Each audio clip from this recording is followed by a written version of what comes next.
Hello, friend. Like and share the channel.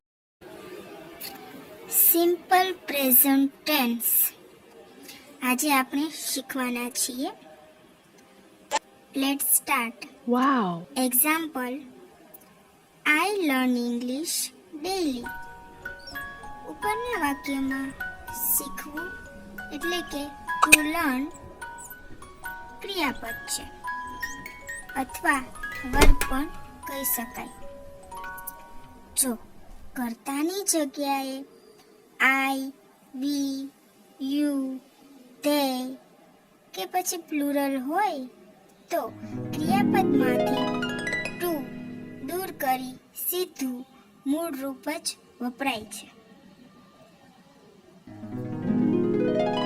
અને જો કર્તાની જગ્યાએ હી, શી, ઇટ કે સિંગ્યુલર હોય તો ક્રિયાપદના મૂળ રૂપને એસ અથવા ઈએસ લગાડવા પડે છે.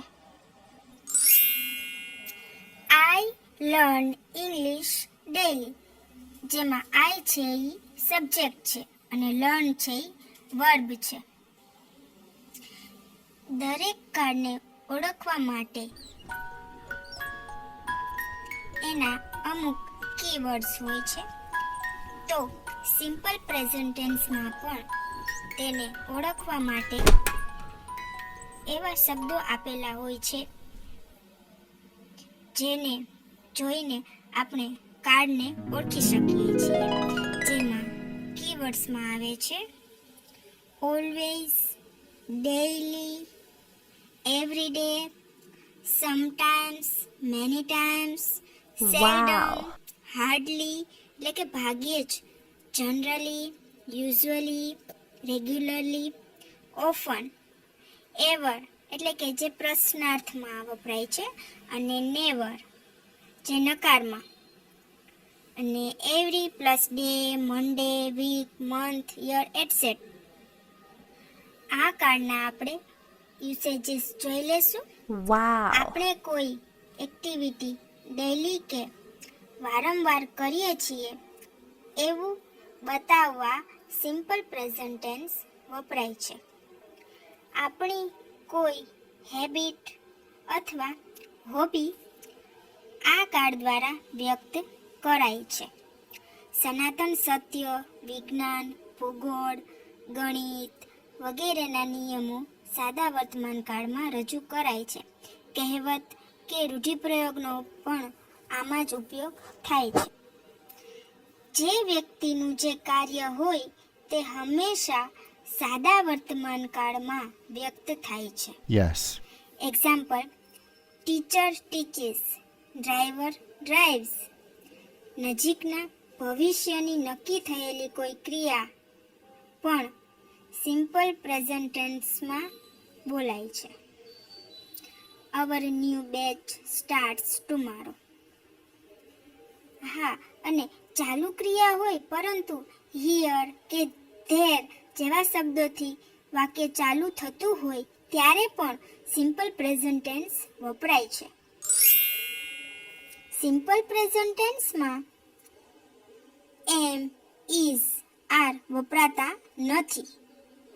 જ્યાં જ્યાં ડઝનો ઉપયોગ થાય ત્યાં ત્યાં ક્રિયાપદમાંથી એસ અથવા ઈએસ અથવા આઈઈએસ દૂર થાય છે. હવે આપણે એનું સ્ટ્રક્ચર જોઈએ તો ડુ પ્લસ આઈવીયુ ધેય અથવા plural plus verb one and does plus he, she, it અથવા સિંગ્યુલર પ્લસ વર્બ વન. તો ચાલો મિત્રો, હવે આપણે થોડી એક્સરસાઇઝ કરી લઈએ. Let's go. એક સેન્ટેન્સ છે, આઈ ફ્લાય કાઇટ્સ એવરી ડે. હવે આ વાક્યને આપણે નેગેટિવ સેન્ટેન્સમાં ફેરવવું હોય તો શું કરવાનું? તો ચાલો શીખીએ. નેગેટિવ સેન્ટેન્સમાં ફેરવવા માટે આપણે વાક્યમાં ડુ નોટ ઉમેરવું પડે. એટલે કે I do not fly kites every day. અને હા બાળકો, હવે આપણે આ જ વાક્યને આપણે પ્રશ્નાર્થ વાક્યમાં ફેરવવું હોય તો કેવી રીતે ફેરવી શકાય? તો ચાલો શીખીએ. આ વાક્યને આપણે પ્રશ્નાર્થ વાક્યમાં ફેરવવા માટે આપણે નોટ કાઢી નાખવાનું. એટલે કે do I fly kites every day? આવી જ રીતે દરેક વાક્યમાં આપણે કર્તાને ધ્યાનમાં રાખીને ફેરફાર કરવાના રહેશે. આઈ, વી, યુ, ધેય અને હી, શી, ઇટ સાથે એ રીતે જે આપણે નિયમો જોયા એ રીતે આપણે સેન્ટેન્સમાં ફેરફાર કરવાના રહે છે.